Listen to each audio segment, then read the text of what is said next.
Today, we're diving into a story about two incredible cities with some pretty deep secrets. See, these aren't cities built on steel and concrete. They're built on denial. And we're about to find out what happens when those hidden foundations finally decide to speak up.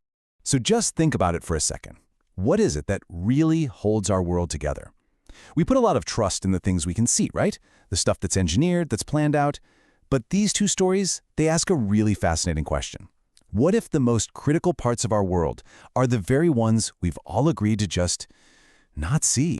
Okay, so our story starts in two very different, but you'll see, eerily similar places. First up, we've got the city of Balmenor, a place that literally breathes with the ocean tides. And then we have another, unnamed city, home to a forgotten corner they call the Waste District. And both of them are built on a foundation of just deliberate ignorance. And here is the key parallel between them. In Balmenor, you've got the elite living way up high, totally dry, ignoring the so-called brackish people who live in the lower tiers that get flooded every single day. And in that second city, the Waste District, is exactly what it sounds like. It's where everything and everyone the city doesn't want just gets dumped. Both of these societies only work because they pretend a huge part of their own reality just isn't there. You know, a system like that can work for a while, but eventually something's got to give. And in both cities, the very first sign that something is fundamentally broken comes in a really deeply unsettling way.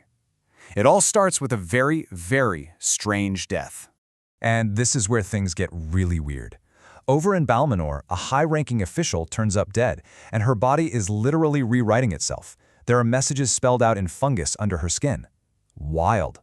Meanwhile, in the Waste District, things aren't appearing, they're disappearing. Perfect clean holes in reality are just opening up. This is a complete breakdown of the laws of nature as they know. Back in Balmenor, it's not just one body. The city itself is starting to come apart at the seams. First, a valve jams and floods a neighborhood. Then, a floating district starts to sink. Then the city's lights just start going out. You see, these aren't random accidents. It's a systemic collapse.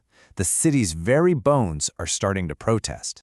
At the same time, in the other city, the problem is accelerating just as quickly. A researcher, Maren, starts documenting these bizarre gaps in reality. Just 15 months ago, she found maybe a dozen. Now, she's found hundreds. The very fabric of this district is being unmade, and it's happening faster and faster. So, what on earth is going on here? Well, these aren't random events. They are the deliberate actions of two vast, unseen consciousnesses, things that were literally born from generations of neglect and denial. So, I think it's about time we met them. In Balmenor, we find out about the infra. For 100 years, this living, intelligent, biological network has been the city's silent, unpaid maintenance crew, processing waste, supporting the entire structure. They aren't just a part of the city's infrastructure, they are the city's living tissue. And after a century of being ignored, they've had enough. In the Waste District, the force at work is called unthro. It's the literal consciousness of everything the city has discarded, all the garbage, all the forgotten people, all the denied truth. And here's the crazy part, the paradox of it all. The more the city tries to pretend the Waste District doesn't exist, the more real and the more powerful unthro becomes. This quote just perfectly captures what unthro is all about. It represents everything that doesn't fit into the city's neat, clean, coherent story. It's the messy truth the city desperately tries to ignore. And that act of ignoring, well, that's the kind of violence. A violence that has created a monster. Okay, so how can a city even begin to negotiate with a force it refuses to see or understand? Well, in both of our stories, a young woman steps forward to become that crucial link, a translator between the world that's seen and the world that's been seething just under the surface. So in Balmenor, we have Pellu, a child from those forgotten lower tiers. She doesn't volunteer, she's chosen by the infra to be their voice. In the other city, a researcher named Maren chooses to speak for the disappearing district, using her hard data as her language. One is chosen by the unseen, the other chooses to see it. And this right here is the core revelation that Pellu receives. The very foundation of her entire city isn't dead stone and metal. It's living, breathing tissue. This single sentence completely flips Balmenor's whole understanding of itself on its head. Maren, through her research, comes to an equally mind-blowing conclusion. The holes appearing in her city aren't random at all. They are the physical manifestation of neglect. The city's indifference, its refusal to see the waste district, is literally punching holes in the fabric of reality.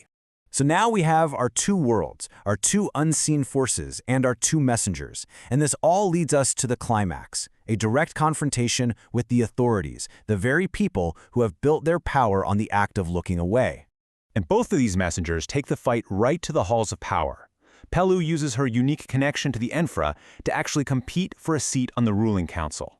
Maren uses her cold, hard data to force a government inquiry. Their demands look different on the surface, but at their core, they are exactly the same. See us. Recognize us. Faced with total collapse, Balmenor makes a choice, and it's a hard choice. It forces them to question everything they thought they knew, but they choose to listen. First, they recognize the infra are real. Then, they negotiate. And finally, they integrate this unseen world directly into their government. But what happens if a city refuses to listen? What if, when it's faced with the truth, it just doubles down on denial? Well, the second story shows us that bleak, terrifying alternative. The path chosen isn't negotiation, it's erasure. And this really brings us to the heart of it all. We have two cities, and they're both facing the same fundamental crisis. A part of themselves that they've denied for generations is now demanding to be seen. And their fates hinge entirely on how they respond to that demand. In Balmenor, the results of choosing integration are just miraculous. The city doesn't just survive, it evolves. It becomes stronger, more efficient, and more whole. By embracing its hidden half, it becomes something brand new, and honestly, vastly better than it was before. But in the other city, the government doesn't respond with understanding. It responds with violence. They actually try to fill the growing gaps in reality with concrete, to literally pave over the problem. And this is just like throwing gasoline on a fire. The concrete just disappears, and the refusal to see unthrow only makes it stronger.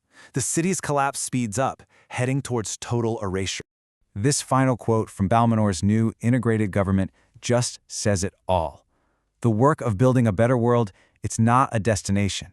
It's a constant process. It's about listening and translating and adapting. It's about accepting that you don't have all the answers and being willing to become something new.